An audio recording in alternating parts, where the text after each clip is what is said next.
Bismillahirrahmanirrahim. Assalamualaikum warahmatullahi wabarakatuh. Selamat pagi anak-anak ibu yang ada di rumah.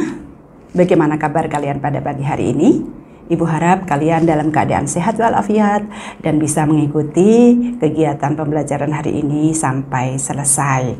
Senang sekali bisa berjumpa kalian pada hari ini. Nah, anak-anak ibu semuanya, hari ini ibu akan membahas materi bahasa Indonesia tentang jenis-jenis paragraf. Nah, sebagaimana yang sudah kita pelajari di kelas 5, anak-anak sudah mengenal jenis paragraf sesuai dengan letak kalimat utamanya. Jadi anak-anak, jenis-jenis paragraf itu dikelompokkan menjadi dua. Yang pertama, jenis-jenis paragraf berdasarkan letak kalimat utamanya. Yang kedua, jenis-jenis paragraf berdasarkan isi dan tujuannya. Nah, untuk paragraf yang berdasarkan letak kalimat utamanya, di kelas 5 Ibu sudah pernah menyampaikan kepada kalian semuanya, ada dua paragraf jika dilihat dari letak kalimat utamanya. Yang pertama, paragraf deduktif. Apa itu paragraf deduktif? Yaitu paragraf yang kalimat utamanya terletak di awal paragraf. Biasanya paragraf ini diawali dengan simpulan terlebih dahulu, kemudian dilanjutkan dengan uraian atau penjelasan-penjelasan khusus. Jadi sifat teksnya dari hal umum menuju hal khusus. Nanti kita akan lihat contohnya sekilas ya. Kemudian yang kedua, paragraf dilihat dari letak kalimat utamanya ada paragraf induktif. Apa itu paragraf induktif? Yaitu paragraf yang kalimat utamanya terletak di akhir paragraf. Paragraf diawali dengan uraian atau penjelasan-penjelasan. Bisa disebut juga dengan kalimat penjelas.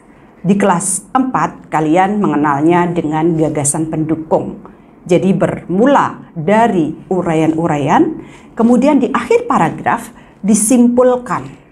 Nah, simpulan di akhir paragraf inilah kalimat utamanya. Jadi sifat teksnya adalah dari khusus menuju ke umum. Nah, bagaimana contohnya? Nanti akan Ibu tampilkan di video ini. Nah, sekarang penggolongan paragraf yang kedua. Jenis-jenis paragraf dilihat dari isi dan tujuannya. Jadi anak-anak, penulis menulis paragraf itu mempunyai tujuan. Ada yang tujuannya untuk menyampaikan cerita. Ada tokoh, ada peristiwa. Kemudian ada penulis yang menulis paragraf itu untuk menyampaikan informasi yang bersifat ilmu pengetahuan yang biasa kalian lihat di buku-buku materi pelajaran di sekolah. Kemudian ada paragraf yang tujuannya untuk memengaruhi pembaca, mengajak, mengimbau pembaca untuk melakukan sesuatu yang penulis inginkan.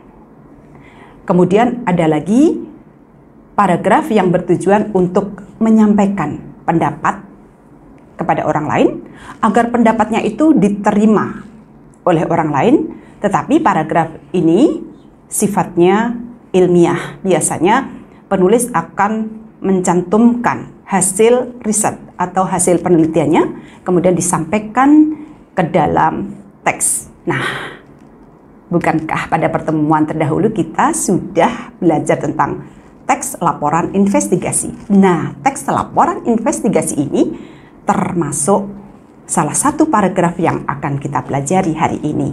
Nah, Ibu kembali kepada tadi, bahwa jenis-jenis paragraf jika dilihat dari isi dan tujuannya itu dikelompokkan menjadi 5 anak-anak. Yang pertama adalah paragraf deskripsi, kemudian kedua ada paragraf narasi, yang ketiga ada paragraf persuasi, 4 ada paragraf eksposisi, dan yang kelima ada paragraf argumentasi.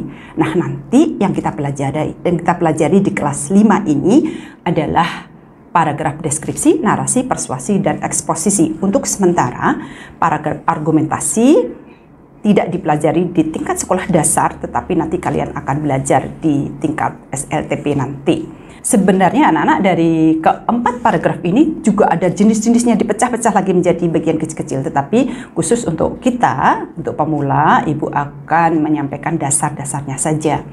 Nah, oke anak-anak, kita lanjutkan pada paragraf pertama, yaitu paragraf deskripsi. Apa itu deskripsi? Anak-anak di kelas 4 sudah sering disuruh oleh ibu gurunya untuk mendeskripsikan suatu benda atau mendeskripsikan suatu tempat atau apa saja. Kita sebut saja istilahnya sebagai objek. Jadi, deskripsi itu adalah paragraf yang menggambarkan suatu objek dengan jelas, dengan terperinci, sehingga orang yang membaca teks tersebut seolah-olah melihat, mendengar, merasakan, memahami langsung apa yang penulis tulis di dalam teks tersebut. Jadi istilahnya paragraf deskripsi ini adalah paragraf yang menggambarkan suatu objek dengan kata-kata. Oke anak-anak, salah satu contoh teks deskripsi adalah itu tadi, deskripsi tentang suatu benda, ruangan, pemandangan alam, dan apa saja bisa kita deskripsikan, ya anak-anak ya. Oke, nanti contohnya akan Ibu tampilkan, Ibu bacakan saja contoh paragraf deskripsi. Pemandangan di Desa Sukamaju sangat menarik. Di kanan dan kiri jalan desa yang belum diaspal itu masih banyak tumbuh pohon yang rindang. Sejauh mata memandang, tampak hamparan sawah yang hijau. Sungai berkelok-kelok dengan airnya yang jernih dan belum tercemar. Banyak anak-anak bermain dan berkejar-kejaran di pematang sawah. Mereka tidak khawatir akan tertabrak kendaraan karena jalan masih sepi. Suara kicauan burung dan gemericik air mengalir menambah indahnya suasana di Desa Sukamaju. Nah anak-anak, yang Ibu bacakan tadi adalah contoh paragraf deskripsi. Bagaimana ketika Ibu membacakan, apakah kalian bisa membayangkan objek yang dideskripsikan dalam teks tersebut? Ya, benar. Jadi, dengan membaca teks tadi yang Ibu bacakan, kita bisa membayangkan bagaimana Desa Sukamaju itu, lingkungannya seperti apa, kemudian yang didengarnya gemericik air seperti apa, itu bisa dibayangkan oleh pembaca jika memang membacanya dengan sungguh-sungguh dan penuh konsentrasi. Ya. Oke, itu paragraf deskripsi. Kemudian yang kedua adalah paragraf narasi. Anak-anak pernah membaca cerita kan? Cerita fiksi baik yang ada di buku-buku perpustakaan, buku cerita anak maupun cerita-cerita yang ada di buku tema kalian. Nah, paragraf narasi ini adalah paragraf yang menceritakan rangkaian peristiwa dari waktu ke waktu dan ditulis menurut kronologisnya. Apa itu kronologis?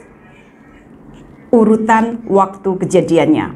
Dari awal, tengah, sampai akhir peristiwa, penulis susun dalam bentuk kalimat-kalimat sehingga runtut atau berurutan kronologisnya, ya. Biasanya teks ini dapat kita jumpai tadi di cerita pendek, di novel, dan cerita-cerita fiksi lainnya. Ciri khasnya adalah kita bisa menandai suatu paragraf itu adalah paragraf narasi. Satu, jika ada peristiwa. Kemudian di dalam peristiwa itu ada tokohnya. Nah, itu sudah bisa dijelaskan bahwa di situ adalah paragraf narasi. Oke anak-anak, kalian sudah kelas 6, sedangkan paragraf deskripsi dan narasi waktu di kelas 5 Ibu sudah pernah kenalkan kepada kalian dan kalian sudah pernah mencoba. Nah, hari ini kita berkuat lagi ya anak-anak ya. Kemudian kita lanjut. Oke, oh iya, contohnya belum. Ibu bacakan contoh paragraf narasi. Apakah benar itu ada peristiwa dan tokoh dan disusun sesuai dengan urutan waktunya atau kronologisnya? Baiklah, dengarkan baik-baik ya. Nanti Ibu juga bisa tampilkan di layar. Contoh paragraf narasi. Pada hari Senin lalu, ketika aku dan keluargaku pergi ke rumah nenek, terjadi kecelakaan antara sepeda motor dan truk. Kecelakaan itu terjadi di jalan antar provinsi, antara Balikpapan dan Bontang. Ayah menghentikan mobil sejenak untuk menolong korban kecelakaan. Sedangkan aku, ibu, dan adik tetap berada di dalam mobil. Jalan menjadi macet karena badan truk melintang di tengah jalan. Nah, sudah bisa dipahami bedanya antara deskripsi dan narasi? Kalau paragraf narasi, ciri khasnya adalah ada peristiwa. Peristiwa apa yang terjadi dalam teks yang Ibu baca tadi? Adalah peristiwa terjadinya kecelakaan antara sepeda motor dan truk. Ada tokohnya siapa? Tokohnya tadi ayah, aku, ibu, dan adik. Oke, itu ciri khas paragraf narasi. Kemudian yang ketiga ada paragraf persuasi.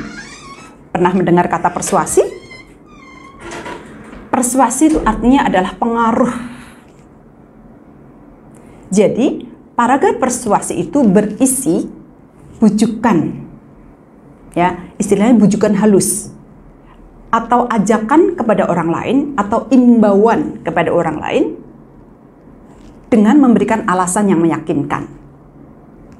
Sehingga orang lain itu mau melakukan sesuatu seperti apa yang diharapkan oleh penulis.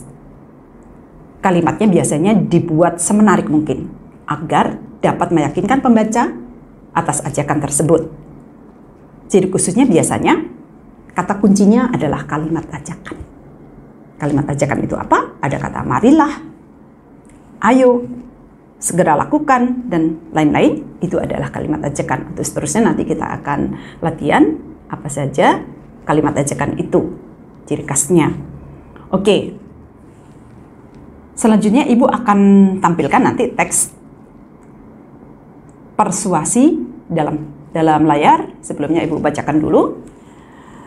Memberantas nyamuk demam berdarah dapat dilakukan dengan gerakan 3M, yaitu menutup, menguras, dan mengubur. Menutup tampungan air agar tidak dijadikan sarang nyamuk, menguras bak mandi atau tampungan air minimal seminggu sekali, mengubur barang-barang yang dapat dijadikan tempat perkembangbiakan nyamuk, dan selain itu dapat juga dilakukan dengan membakar sampah berupa botol dan kaleng-kaleng bekas. Dengan menjaga kebersihan lingkungan seperti yang kita lakukan agar pencegahan penyakit demam berdarah dapat kita lakukan. Oleh karena itu, marilah kita galakkan gerakan 3M secara serentak agar lingkungan kita bebas dari penyakit demam berdarah.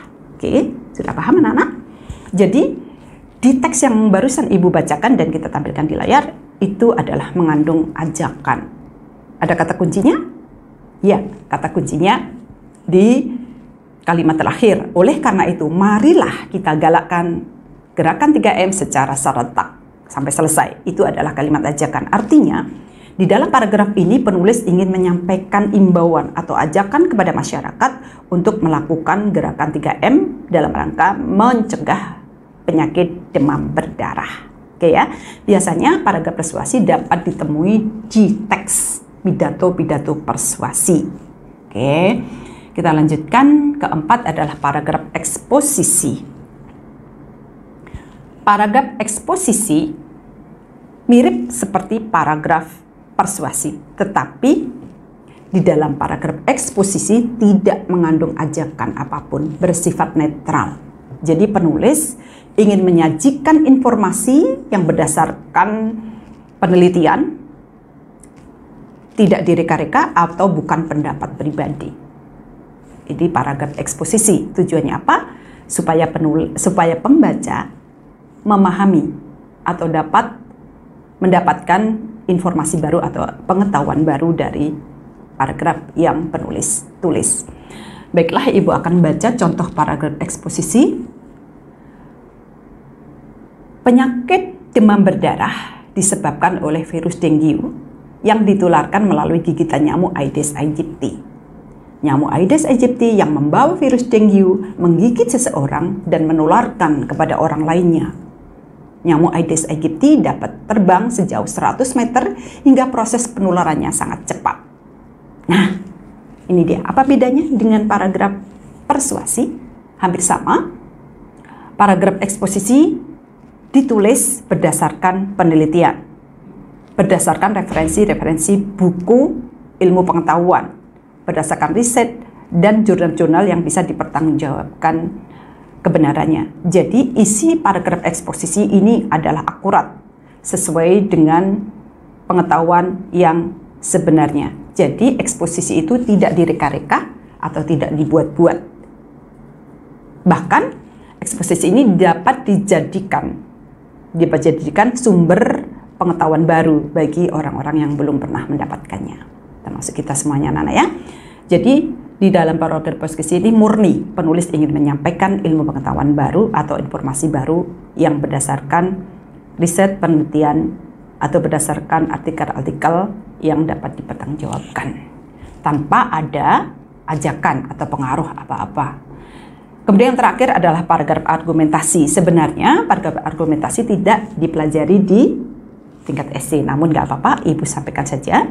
Kalau paragraf argumentasi itu adalah paragraf yang ditulis seseorang dengan tujuan untuk menyampaikan ide, gagasan, pendapat-pendapatnya kepada orang lain agar orang lain menerima pendapat-pendapat itu. Tentu saja pendapat-pendapat yang ditulis dalam paragraf argumentasi ini sebelumnya sudah disusun sedemikian rupa berdasarkan hasil penelitian, berdasarkan kajian ilmiah oleh penulis, kemudian ditulis dalam bentuk teks.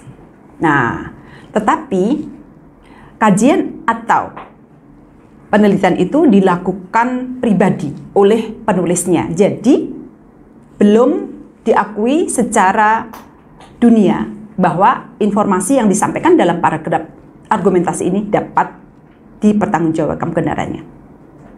Nah, fungsinya di sini adalah penulis ingin menyampaikan ide itu supaya diterima, supaya pendapatnya itu diterima oleh banyak, sehingga menjadi teori baru dalam istilahnya ilmu pengetahuan. Munculnya teori-teori baru itu melalui tahap argumentasi. Jadi sejauh mana penulis bisa mempertanggungjawabkan, memberikan argumentasi atau alasan yang masuk akal sesuai dengan ilmu pengetahuan, kemudian dia teruji kebenarannya dan dapat dipertanggungjawabkan, maka pendapatnya akan diterima oleh umum, oleh orang banyak, dan menjadi teori baru dalam ilmu pengetahuan. Oke ya, agak tinggi bahasanya ya. Biasanya argumentasi ini bisa kita temui dalam tugas-tugas, misalnya tugas-tugas kakak kuliah, misalnya tugas skripsi, tugas akhir kuliahnya itu bentuknya adalah paragraf argumentasi. Karena di situ penulis menyampaikan pendapat tapi disertakan dengan alasan-alasan yang sudah dikaji sebelumnya menurut penulis secara ilmiah. Oke anak-anak ya. Baik, Ibu sudah sampaikan keempat paragraf tadi, yaitu deskripsi, narasi, persuasi, dan eksposisi. Untuk selanjutnya, nanti kita akan belajar bersama-sama mengidentifikasi jenis-jenis teks ini ke dalam tugas-tugas yang akan Ibu kirim setelah ini. Baiklah anak-anak, bagaimana penjelasan hari ini? Bisa dipahami? Oke, baiklah anak-anak. Untuk selanjutnya nanti tugasnya adalah kalian banyak-banyak membaca berbagai macam paragraf, kemudian coba kalian kaitkan paragraf yang kalian baca itu dengan materi hari ini. Paragraf apakah yang kalian baca itu? Oke? Baiklah anak-anak, mungkin ini yang bisa Ibu sampaikan pada hari ini. Ibu ucapkan terima kasih sudah bergabung, dan mudah-mudahan apa yang Ibu sampaikan pada hari ini dapat kalian terima dengan baik dan selanjutnya dapat menjadikan ilmu yang bermanfaat. Terima kasih, sampai jumpa di materi pembelajaran berikutnya. Assalamualaikum warahmatullahi wabarakatuh. Selamat pagi dan salam sejahtera.